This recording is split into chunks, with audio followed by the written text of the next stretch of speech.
ఎందుకంటే నాకు చాలా సంవత్సరాల క్రితం ఒక మిత్రుడితో ఒక డిస్కషన్ జరుగుతున్నప్పుడు ఒక సాయంత్రం పూట కూర్చొని మాట్లాడుకున్నప్పుడు ఆయన నాతో ఒక మాట చెప్పాడు. మామూలుగా మనుషులకు 4 కాలాలు ఉన్నాయి: కృతయుగం, త్రేతాయుగం, ద్వాపరయుగం, కలియుగం. They 4 ages according to the Hindu mythology. కృతయుగంలో ఒక రాక్షసుడు ఏదో బుక్స్ పట్టుకుని, వేదాలు పట్టుకుని కిందకి వెళ్ళిపోయి సముద్రం కింద దాక్కున్నాడు. దాక్కుంటే విష్ణుమూర్తి వరాహ అవతారంలో వచ్చి అతన్ని చంపి ఆ వేదాలన్నీ పైకి తీసుకెళ్ళాడు. త్రేతాయుగంలో సీతని రావణాసురుడు సముద్రం దాటి అవతలికి తీసుకెళ్ళాడు. రాముడు వెళ్ళి యుద్ధం చేసి తన సీతని వెనక్కి తెచ్చుకున్నాడు.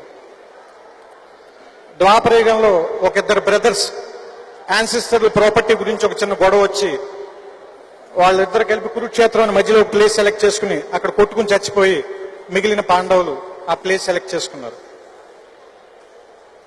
ఈ 3 ఆలోచిస్తుంటే ఏమనిపించిందని ఆయన చెప్పాడంటే, నాకు cause of the war is knowledge.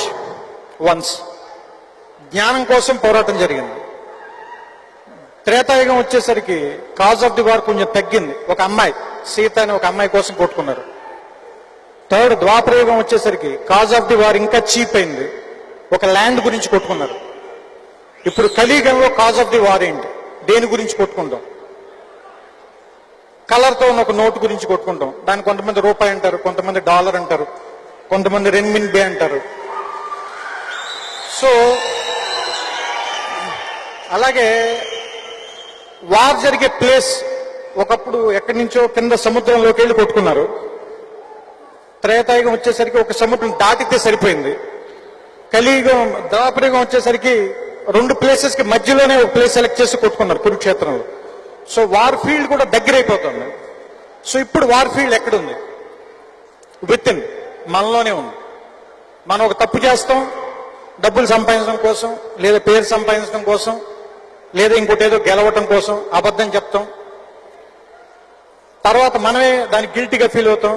మనలో మనమే సంఘర్షణ అనుభవిస్తాం, మనతో మనమే కొట్టుకుంటాం, చివరికి మనమే చచ్చిపోతాం. సో ఇప్పుడు వార్ ఫీల్డ్ దగ్గరికి వచ్చేసింది, మన లోపల దాకా వచ్చేసింది.